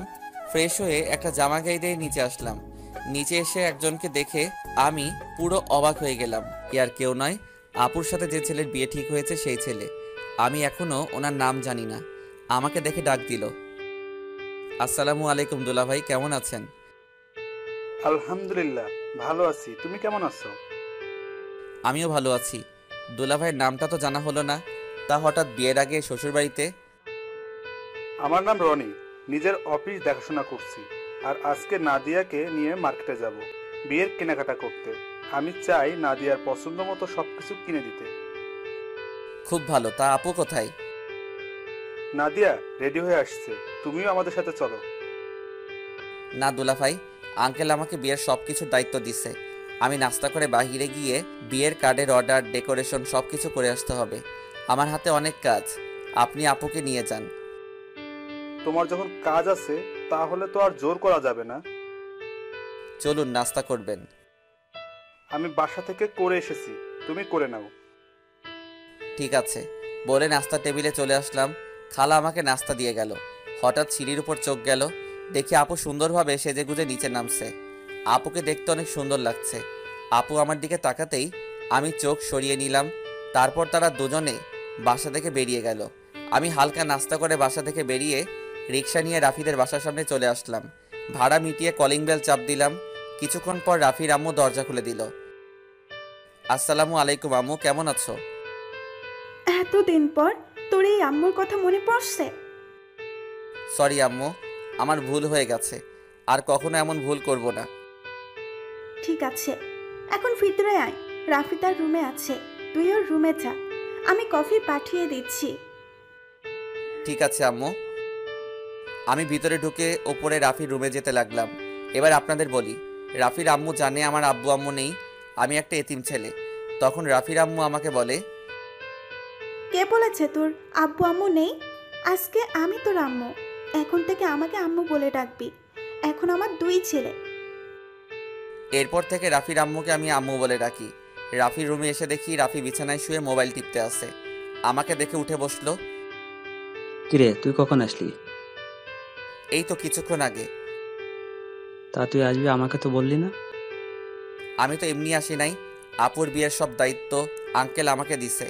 আমি তো একা একা সব কিছু করতে পারবো না, তাই তোকে নিয়ে সব কিছু করব। নিজের ভালোবাসার মানুষের বিয়ের সব দায়িত্ব তুই পালন করবি, তোর কি একটুও কষ্ট হচ্ছে না? কষ্ট হলে তো কিছুই করার নেই। আঙ্কেল আন্টি সুখের জন্য আমি সব কিছু করতে রাজি আছি। এখন তাড়াতাড়ি রেডি হয়ে নে, হাতে অনেক কাজ আছে।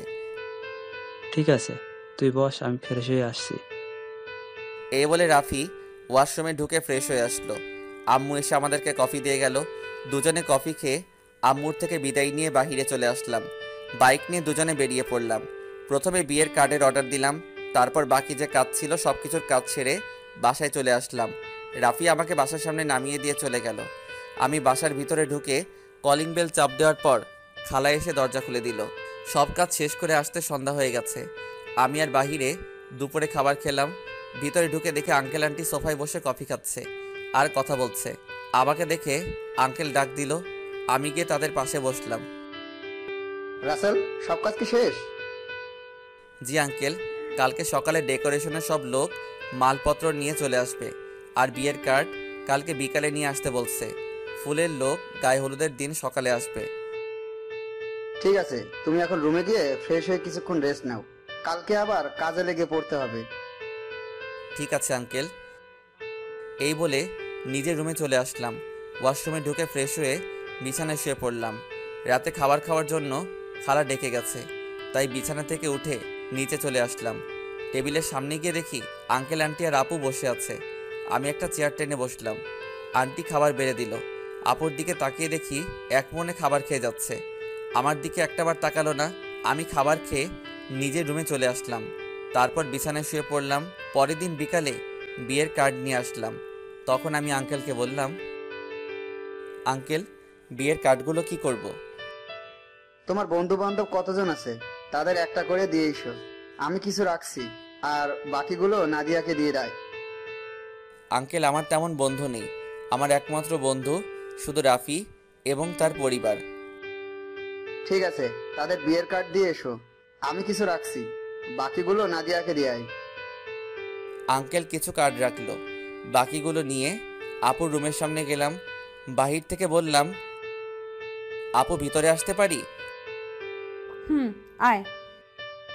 আমি ভিতরে ঢুকে দেখি আপু বিছানায় বসে আছে, কিন্তু অবাক করার বিষয় হলো আপুর চোখ দুটো লাল হয়ে আছে। আমাকে দেখে বলল, কেন এসেছিস? আসলে আপু, আঙ্কেল বলেছে বিয়ের কার্ডগুলো তোমাকে দিতে, তোমার বন্ধু বান্ধবকে দেওয়ার জন্য। ঠিক আছে, রেখে যা। আমি বিছানার উপরে কার্ডগুলো রেখে যেই না রুম থেকে বেরিয়ে যাব, তখন আপু আমাকে পেছন থেকে জড়িয়ে ধরে কান্না করে দিল। আমি আপুকে আমার দিকে ঘুরিয়ে বললাম, আপু তুমি কান্না করছো কেন? তুই কি মানুষ নাকি অন্য কিছু? আপু হঠাৎ এ কথা বলল কেন? আমাকে রিয়া ফোন করে সব বলে দিছে। তুই আমাকে ভালোবাসার কথা বললি না কেন? আমি তোমাকে যেদিন বলতে যাব সেদিন দেখি তোমাকে ছেলেপক্ষ দেখতে এসেছে, তাই আর বলি নাই। তুই তো আমাকে একটাবার বলে দেখতি তোকে আমি এখনো অনেক ভালোবাসি। সেটা আর কখনো সম্ভব না। তোমার বিয়ে ঠিক হয়ে গেছে। এই বিয়েতে আঙ্কেল আন্টি অনেক খুশি। আমি চাই না তাদের মনে কষ্ট দিতে। তুই মা বাবার সুখের কথা চিন্তা করে নিজের ভালোবাসা কোরবানি দিবি? এছাড়া আমার কোনো উপায় নেই। ঠিক আছে, তুই যখন মা বাবার সুখের কথা চিন্তা করে আমাকে বিয়ে করবি না, তাহলে আমি রনিকে বিয়ে করব। কিন্তু কখনো রনিকে স্বামীর অধিকার দিব না। আমি তোকে ভালোবাসি আর সারা জীবন বেঁচে যাব। আপু তুমি এমন পাগলামি করো না। আমাকে তুমি ভুলে যাও। নিজের বাবা মার কথা একটাবার চিন্তা করো। তোমার এই বিয়েতে তারা অনেক খুশি। তুই আমার রুম থেকে বেরিয়ে যা। যে ছেলে নিজের ভালোবাসার মানুষকে অন্য ছেলের হাতে তুলে দিতে রাজি আছে, সে কখনো কাউকে ভালোবাসতে পারে না। আমি আর কোনো কথা না বলে নিজের রুমে চলে আসলাম। নিজের চোখ দিয়ে 2 ফোঁটা পানি পড়ে গেল। আপু, আমি তোমাকে অনেক ভালোবাসি। তুমি যদি আমার জায়গায় হতে, তাহলে তুমি তাই করতে। আমার কিছু করার নেই। দেখতে দেখতে বিয়ের দিন চলে এসেছে। আপুর বিয়েতে সবাই এসেছে। আজকে আপুর গায়ে হলুদ। আপুকে স্টেজে আনা হয়েছে। এক এক করে সবাই আপুকে হলুদ লাগাতে লাগলো। আমি একটু দূরে দাঁড়িয়ে দাঁড়িয়ে দেখতে লাগলাম। হলুদ শাড়িতে আপুকে অনেক সুন্দর লাগছে, যেন একটা পরী সামনে বসে আছে। রিয়া আমার সামনে এসে বলল, কি রে, এখানে দাঁড়িয়েছিস কেন? এমনি দাঁড়িয়ে আছি। তুই কি মনে করছিস আমি কিছু বুঝি না? এখনো সময় আছে।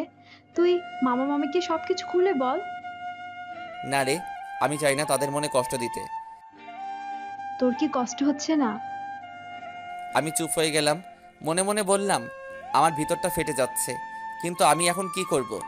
আমাকে চুপ থাকতে দেখে রিয়া আবার বলল, কি রে, কথা বলছিস না কেন? আমার ভালো লাগছে না, তুই আমাকে একটু একা থাকতে দে। রিয়া আর কোনো কথা না বলে চলে গেল। হঠাৎ আঙ্কেল আমার সামনে এসে বলল, কি ব্যাপার রাসেল, তুমি এখানে দাঁড়িয়ে আছো কেন? যাও নাদিয়াকে হলুদ লাগিয়ে দিয়ে আসো। যাচ্ছি আঙ্কেল। বলে স্টেজে উঠে নাদিয়া আপুর সাথে বসলাম। আপু আমার দিকে করুণ চোখে তাকালো। আমি একটু হলুদ আপুর গালে লাগিয়ে দিলাম। তারপর মিষ্টি আপুর মুখের সামনে ধরলাম, কিন্তু আপু খাচ্ছে না, আমার দিকে তাকিয়ে আছে। তখন আন্টি বলল, কিরে নাদিয়া, রাসেল তোর মুখের সামনে মিষ্টি ধরে রাখছে, তুই খাস না কেন?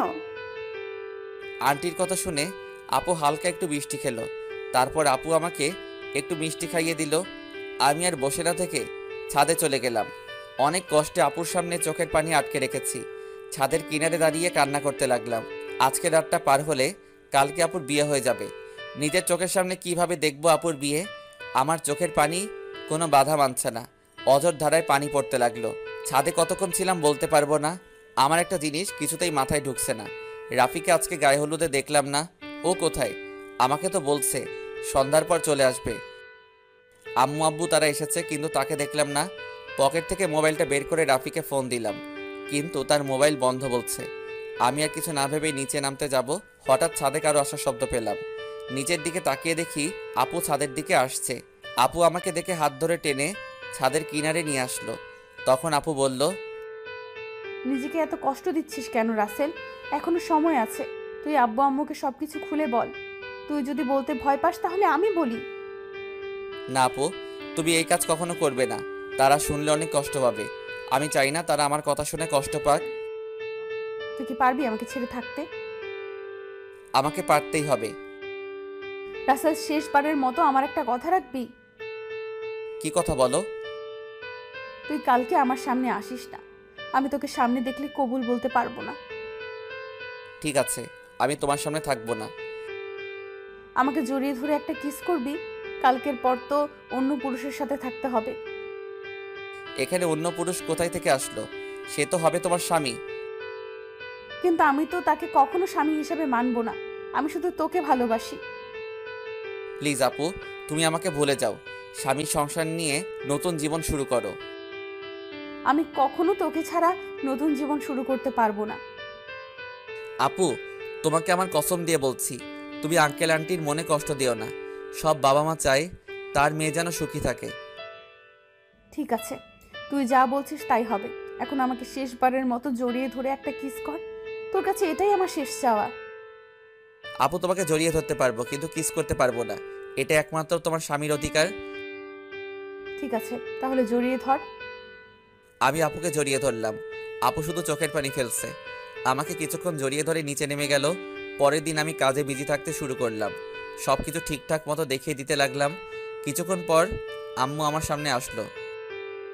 কিরে রাসেল, তোকে গতকাল থেকে ঠিকভাবে দেখতে পাচ্ছি না। কোথায় কোথায় থাকিস? আসলে আম্মু, আপুর বিয়ের সব দায়িত্ব আমার হাতে, তাই কাজে কামে এদিক ওদিক দৌড়াতেছিলাম। তোর চোখ দুটো দেখে লাল হয়ে আছে, কি হয়েছে তোর? আমার কিছু হয়নি আম্মু, এমনি রাতে একটু ঘুম কম হয়েছে। বেশি রাতে ঘুমাইছি তো, আবার সকাল সকাল ঘুম থেকে উঠে কাজে লেগে পড়ছি। ঠিক আছে, তুই থাক, ভেতরে যাচ্ছি। ওকে আম্মু। আচ্ছা আম্মু, রাফি কোথায়? কালকে থেকে রাফিকে দেখছি না, ওর মোবাইলও বন্ধ। আমাকে তো বলছে তার কি একটা কাজ আছে, তাই সে আসতে পারবে না, কিন্তু আজকে দুপুরে চলে আসবে বলছে। মোবাইল বন্ধ কেন সেটা তো বলতে পারবো না। ও, আম্মু আর কোনো কথা না বলে চলে গেল। আমি আবার কাজে লেগে পড়লাম। দেখতে দেখতে দুলা আসার সময় হয়ে গেছে। এদিকে আমার সব কিছু ঠিকঠাক মতো হয়ে গেছে। আমি রুমে এসে ফ্রেশ হয়ে একটা পাঞ্জাবি গায়ে দিয়ে রুম থেকে বেরিয়ে যেতেই হঠাৎ রিয়া আমার রুমে আসলো। কিরে, তুই হঠাৎ আমার রুমে? রাসেল, তোর অনেক কষ্ট হচ্ছে তাই না রে? আমি সব কষ্ট মাটি চাপা দিয়ে দিছি। হয়তো নাদিয়া আপু আমার কপালে ছিল না, তাই এরকম আমার সাথে হয়েছে। আমি তার জন্য দোয়া করি, সে যেন স্বামী সংসার নিয়ে সুখে থাকে। তোকে কিছু বলার ভাষা নেই আমার। তুই আসলে মানুষ না, তুই একটা ফেরেশতা। ঠিক আছে, দুলা আসার সময় হয়ে গেছে, এখন বাহিরে যেতে হবে। চল দুজনে একসাথে যাই। ঠিক আছে, চল। আমি আর রিয়া রুম থেকে বেরিয়ে গেটের সামনে গেলাম। দেখি জামাই চলে এসেছে। আমি জামাইকে দেখে অন্যদিকে চলে গেলাম। সবাই জামাইকে নিয়ে ভিতরে ঢুকলো, তারপর স্টেজে নিয়ে বসালো। কিছুক্ষণ পর নাদিয়া আপুকে নিয়ে আসলো। আজকে আপুকে লাল বেনারসিতে অনেক সুন্দর লাগছে। আপুকে জামাইয়ের সাথে বসানো হলো। তারপর চারদিকে তাকাতে লাগলো, হয়তো আমাকে খুঁজতে আসে, কিন্তু আমি লুকিয়ে লুকিয়ে তাকে দেখছি। কিছুক্ষণ পর কাজী এসে বিয়ে পড়াতে লাগলো। যখন নাদিয়া আপুকে কবুল বলতে বলল, তখন আপু চুপ করে আছে। সবাই আপুকে বলছে কবুল বলার জন্য, কিন্তু আপু বলছে না। যেই না আপু সবার জোড়াজোড়িতে কবুল বলতে যাবে, তখন হঠাৎ রাফি কোথা থেকে এসে বলল, এই বিয়ে বন্ধ করুন। কি হয়েছে রাফি, তুমি বিয়ে বন্ধ করতে বললে কেন? আপনারা যার সাথে আপুর বিয়ে দিচ্ছেন তার সম্বন্ধে ভালো করে খোঁজ খবর নিয়েছেন? কি বলতে চাও তুমি? সবাই তো বলছে ছেলে ভালো। এই ছেলে ভালো না, ও একটা মেয়েকে বিয়ে করবে বলে তার সবকিছু কেড়ে নিয়ে গেছে। তোমার কাছে কি প্রমাণ আছে যে রনি খারাপ ছেলে? আমি জানতাম আপনারা এটাই বলবেন, তাই তো ওই মেয়েটাকে সাথে করে নিয়ে এসেছি। কোথায় আপু, সামনে এসো। রাফির কথা শুনে একটা মেয়ে সবার সামনে আসলো। মেয়েটাকে দেখে রনির চোখ বড় বড় হয়ে গেল। তখন রাফি বলল, বোন, তুমি সবার কাছে সত্যিটা খুলে বলো। আমার নাম মিম। রনির আর আমার 1 বছরের রিলেশন। সে আমাকে বিয়ে করবে বলে আমার সব কিছু কেড়ে নিয়ে গেছে।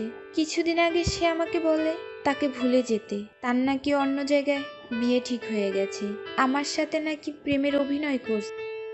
আমার ছেলে যে তোমার সাথে খারাপ কিছু করেছে তার কি প্রমাণ আছে? আমার মোবাইলে আমার আর রনির একসাথে ছবি আছে এবং কিছু নেগেটিভ ছবিও আছে, চাইলে দেখতে পারেন। বলে মোবাইলটা রনির বাবার হাতে দিল। তখন রনির আব্বু বলল, আমি তোমাদের দুজনের ছবি শুধু দেখেছি, আর ওগুলো দেখতে চাই না। রহমান সাহেব, আপনি আমাকে ক্ষমা করে দিন। আমি জানতাম না আমার ছেলে এতটা খারাপ। যদি জানতাম তাহলে কখনো আপনার মেয়ের জন্য বিয়ের প্রস্তাব নিয়ে আসতাম না। আমি আজকে ওদের দুজনকে বিয়ে দিব, পারলে আমাকে মাফ করে দিবেন। এই বলে রনির বাবা মিম এবং রনিকে নিয়ে তারা বাসা থেকে বেরিয়ে গেল। সবাই এখন চিন্তা করছে নাদিয়ার কি হবে। তখন আঙ্কেল বলল, এখন আমার মেয়েটার কি হবে? এখন কে ওকে বিয়ে করবে? তখন রাফি আর রিয়া আঙ্কেলের সামনে গিয়ে বলল, আঙ্কেল, আপনি কোনো চিন্তা করবেন না, আপুর বিয়ে আজকে এবং এখনই হবে। তুমি কি বলছো রাফি? আমার মেয়েকে বিয়ে করবে? আমি তোর কথা কিছুই বুঝলাম না, তুই কার কথা বলছিস? সে আর কেউ নয়, আমি রাসেলের কথা বলছি। রাসেল আর নাদিয়া আপু দুজনকে পাগলের মতো ভালোবাসে। শুধু আপনাদের সুখের কথা চিন্তা করে নিজের ভালোবাসা কোরবানি দিতে চেয়েছে। কারণ মামা, তুমি ওকে রাস্তা থেকে তুলে নিয়ে এসে বাসায় ঠাঁই দিয়েছো, তাই তোমাদের নুন খেয়ে তোমাদের মন নষ্ট করতে দিতে চাইনি। আমি আপনাদের সবকিছু খুলে বলি। তারপর সবকিছু খুলে বললাম।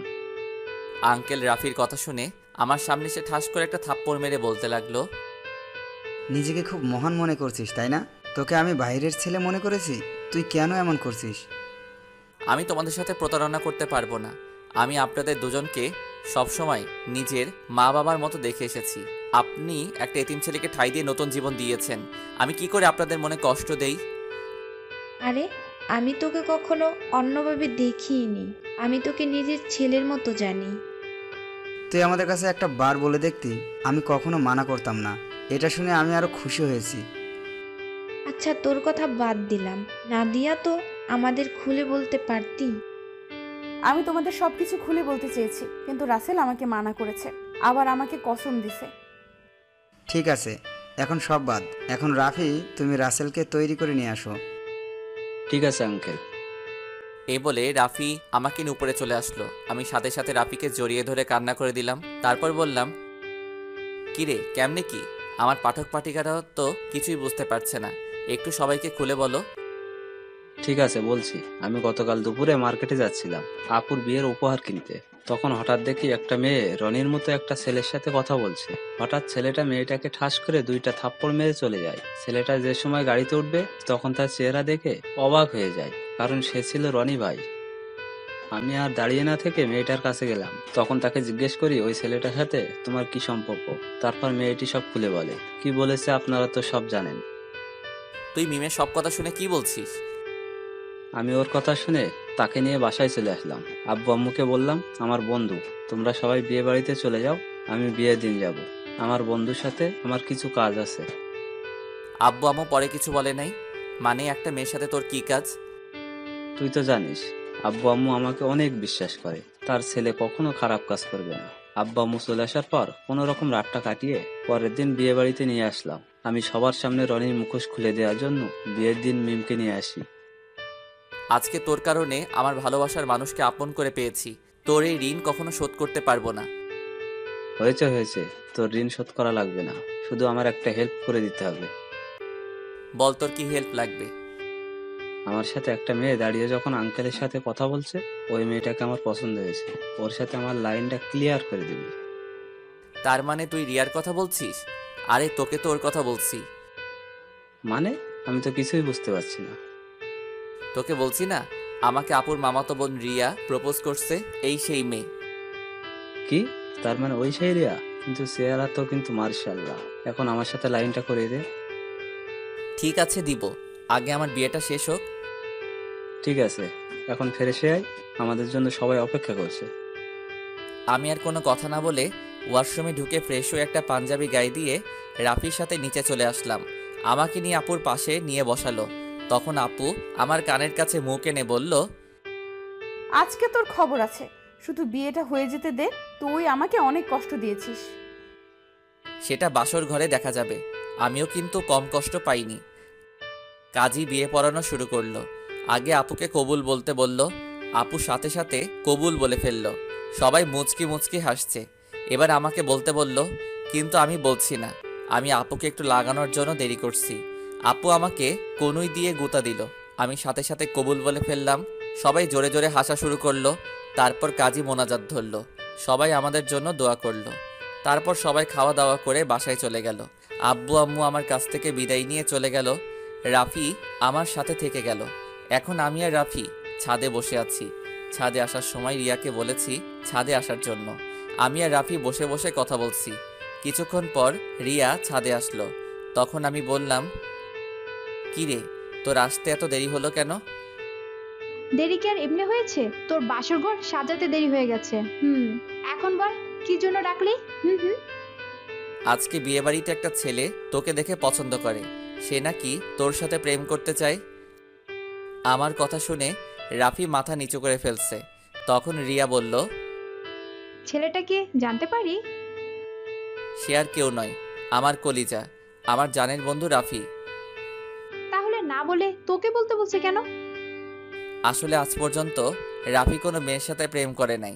কেন জানি তোকে দেখে পছন্দ হয়, কিন্তু লজ্জার কারণে বলতে পারছে না, তাই আমাকে বলল তোর সাথে লাইন করে দেওয়ার জন্য। ঠিক আছে, তুই রুমে যা। আপু রুমে তোর জন্য অপেক্ষা করছে বাসর ঘরে। আমার অনেক ভয় করছে রে। এত ভয় কিসের? বিড়ালটা ঠিক মতো মারিস। ওই, এই বিড়াল আবার কোথায় থেকে আসলো? সেটা বাসর ঘরে গেলে আপু তোকে দেখিয়ে দিবে। এখন তুই যা, আমি ওর সাথে কথা বলবো। আচ্ছা ঠিক আছে, যাচ্ছি। আমার বন্ধুর যেন কিছু না হয়, তাহলে কিন্তু তোর মাথা ফাটিয়ে ফেলবো। ওই, আমার জামাইয়ের সাথে আর আমি যেটাই করি তোর সমস্যা কি? কি? তার মানে তুই রাজি? আরে ওকে তো প্রথম দেখে আমি প্রেমে পড়ে গেছি, এখানে রাজি হওয়ার কি আছে? তুই বাসর ঘরে যা, আমি আমার জানের সাথে একটু রোমান্স করি। তাহলে তোরা থাক, আমি গেলাম। আমি আর কোনো কথা না বলে বাসর ঘরের সামনে চলে আসলাম। দোয়া দরুদ পরে আস্তে আস্তে রুমে ঢুকলাম। তারপর দরজা বন্ধ করে দিলাম। দরজা বন্ধ করে বিছানার দিকে তাকিয়ে যেটা দেখলাম, সেটা দেখে আমি পুরো অবাক হয়ে গেলাম। দেখি নাদিয়া আপু একটা লাঠি নিয়ে বিছানায় বসে আছে। আমি আপুর সামনে গেলাম। তখন আমি বললাম, আপু তুমি লাঠি নিয়ে বসে আছো কেন? ঠাস করে একটা বাড়ি মেরে দিল। তখন আমি বললাম, তুমি আমাকে মারলে কেন? প্রথমে আপু বললি কেন? আপুকে আপু বলবো না তো কি বলবো? আবার ঠাস করে আরেকটা বাড়ি মারলো।